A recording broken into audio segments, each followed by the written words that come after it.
បងប្អូនមើលអ្នកបេះមីហ่ะមើល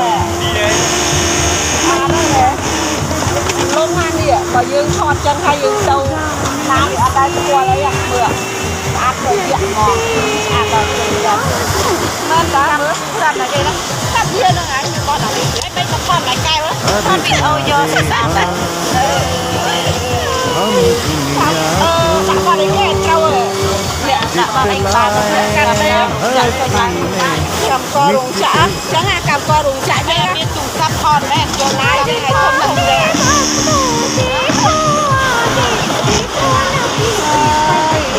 ដូចអាដាក់ថតចាំមកនេះពេកហើយកម្មកររោងចក្រមើលពាក់មីហ่ะមើលពាក់ពាក់ទុំទុំហើយ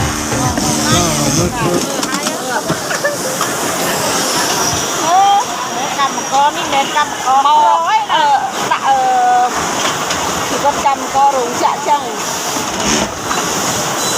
បានជឿអត់ជឿមិនមើលដៃមើលមិន